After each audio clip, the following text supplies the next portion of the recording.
Hey, in this tutorial I will show you how to add a vignette to your video in Premiere Pro.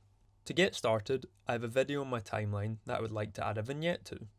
If you head over to the Effects tab and in the search bar search for Lumetri Color. If you head down to the effect and drag and drop it onto your clip on the timeline.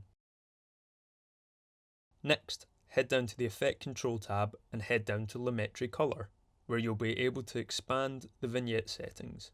To create the effect, if you change the number beside amount to a negative number, this will add a black vignette onto your clip.